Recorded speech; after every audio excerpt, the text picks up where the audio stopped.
March 14th, satellite trackers spot a single ship cutting through the South China Sea at near flank speed. Not a carrier, not a destroyer. The USS Tripoli, LHA-7. A ship everyone dismissed. A ship the Navy once almost scrapped. Now it's headed toward the most dangerous 6 nautical miles on Earth, the Strait of Hormuz. The opening weeks of the campaign destroyed 90% of Iran's naval power.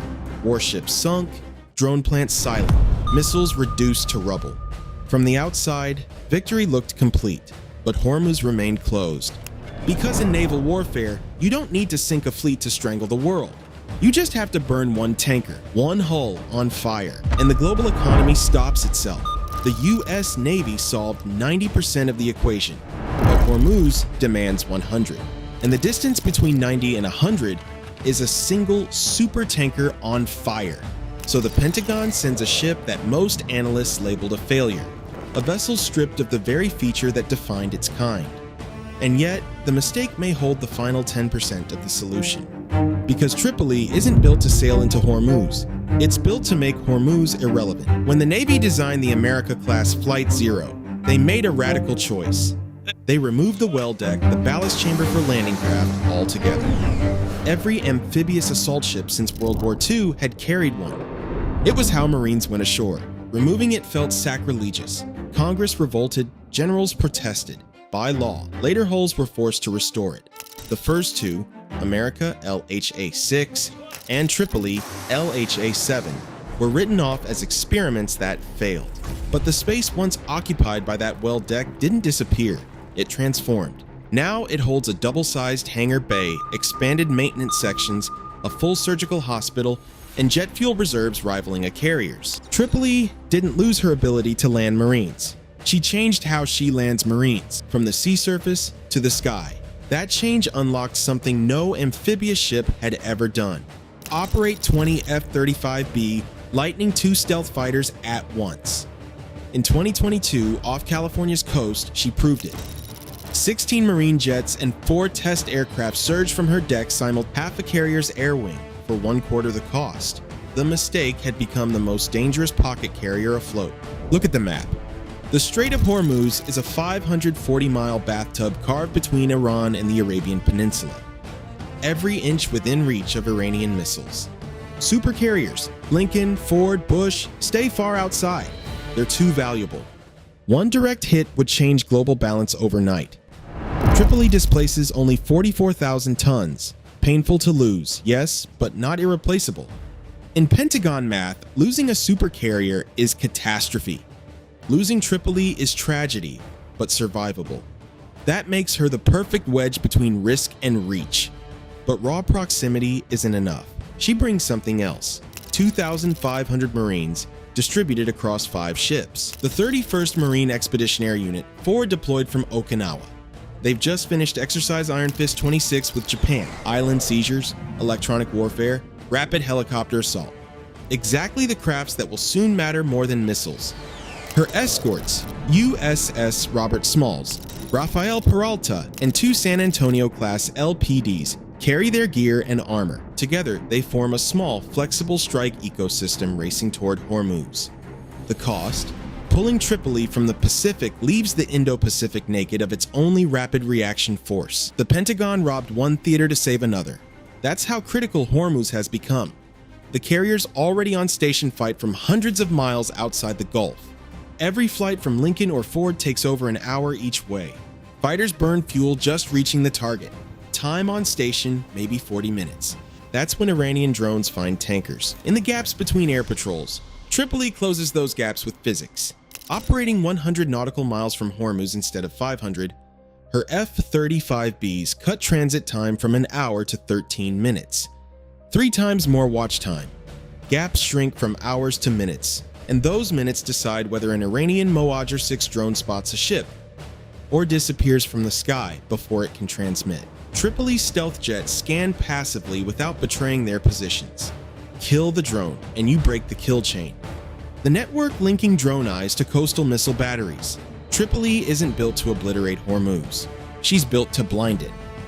3 islands sit directly inside the corridor. Abu Musa, Greater Tum, Lesser Tum.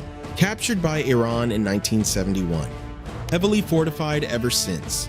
Missile batteries, radar arrays, IRGC garrisons dug deep into concrete.